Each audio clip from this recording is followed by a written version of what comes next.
Take passion, add a dream, fuel it with commitment, sacrifice, and a well-honed skill. The result? A calling to excellence, to compete among the best.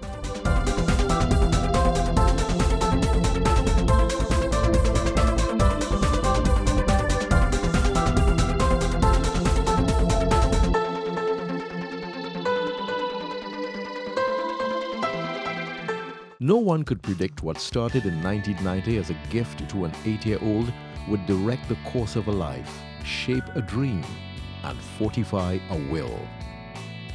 Andrew was very enthusiastic about all sports, so it was just very dedicated. He was very dedicated in his sailing, so it was a total pleasure to see him get out in the water and take part in all the sailing activities. He learned very fast. Out on the water it's like no other sport, you know. You're on the boat, you're in the wind, you're in the waves, you're wet, sometimes you're dry, you're hot, you're cool, you go through all the elements, you go through everything. But you don't even realize that until you come back. You realize, oh, I don't realize I was cold out there today, or it was when you go out there and you just feel you're on a mission, you're going to train this today, and it just clears my head and I could train hard. Trinidad did not have the facility of having a professional coach. So his father was his personal coach. Fernando Alegre was the Peruvian national coach at the time, and the professional arrangement was made with him to come to live with us in Trinidad to develop Andrew and whatever young people would be interested in developing the Optimist competition sailing. We started working together when Andrew was 12 years old.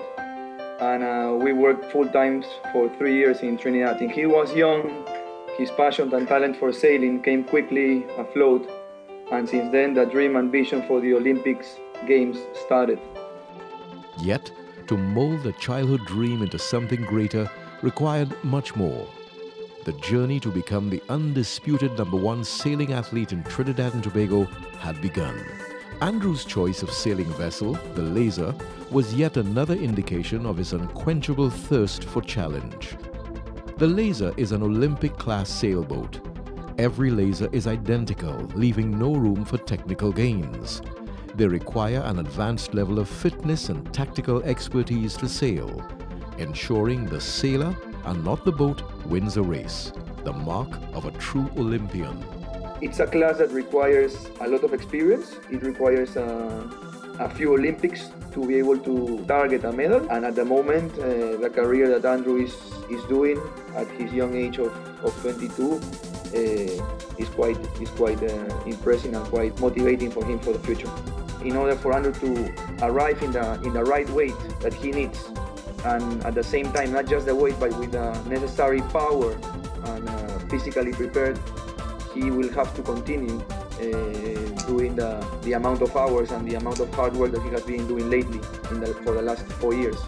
With Andrew, he gets fit quickly. You can get him there quickly, but the idea is maintaining him there, yeah? Because he trains very hard, very disciplined. I've got to say that about him. He's very, very disciplined, yeah? And that's half the battle over. If you get somebody that's disciplined and when he comes, he wants to train, that's good. He puts a lot into it, so he's going to get a lot out, no matter what you do. Andrew's deep commitment to excellence resonates throughout his life. 6 days a week of grueling physical training, coupled with a determination to pursue his sport wherever required, have not been easy choices. He has had to put much aside in order to grasp his dream firmly. I encourage the sport. The sport is a very good discipline for your education. In sailing, there are many different elements that one has to be aware of. The sea, the wind, the currents, and the opponent. So sailing develops many aspects of your intellect. So I encourage the sailing 100%, and we moved him to a school where he could get more attention for his sailing, and the academics would be a little bit more complementary to his learning style. An unfailing dedication to the sport has driven Andrew to compete in regattas worldwide. He has sailed throughout the Caribbean, the Americas, Europe, Australia, and the Far East with ever-increasing success. A 4-time Caribbean dinghy champion, he was second in 2007 at a Beijing Olympic pre-event and placed 25th overall among the world's best. This stellar performance led to an invitation in 2009 and then again in 2010 to Perth, Australia, for the prestigious Emerging Nations Training Camp. It was quite interesting for us to see someone from Trinidad. There's something romantic about it, and we like being involved with nations that haven't been highly successful at the Olympic level. Tactically, he's very smart. He's got determination, and his other great strength is he never gives up.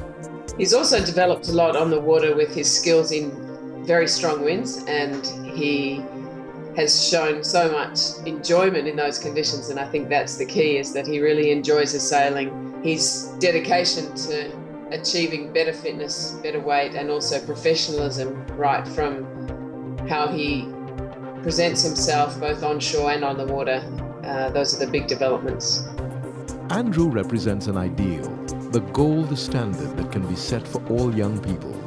He is an exemplar, certainly not as incongruous as bobsledding in Jamaica, yet his dreams realized will spawn the hopes of a nation.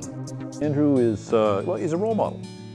And I think in our society, and any society, not just Trinidad and Tobago, athletes, especially elite athletes, are looked upon as role models. And I look at how he conducts himself, how he's always available. If it's kids or this, Andrew is always there to lend his time. And I think what it is, especially Vesini, because that's targeting youth that probably in the past would not have had access to a sport like sailing.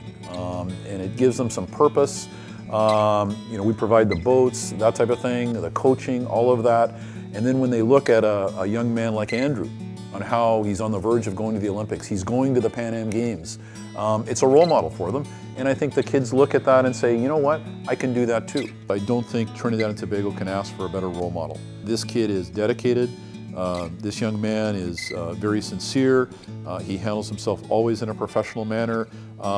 He represents Trinidad and Tobago so well, and I really do hope and encourage the wider business community and government throw our support behind this young man. Let's get him to the Olympics. I really would like to thank the University of Trinidad and Tobago for everything they've done for me. Without them, I would be nowhere. Also the Ministry of Sport, with all the funding they've done for me. Being part of the Elite Athlete Program is a extremely good, nice thing to be on. I really like to thank the Trinidad and Tobago Sailing Association also. They say that they support me all the way, and without them, I also wouldn't be anywhere. So I'd like to thank all of them, all my fans, everybody, my parents, my girlfriend, all my friends. Thank you very much for everything you all have done for me. And let's go on this journey to 2012 together. Andrew embodies all that is excellent. His journey to the Olympics is our journey, and our commitment must run as deep as his. When the colors of this proud nation are hoisted in his honor, will you be there?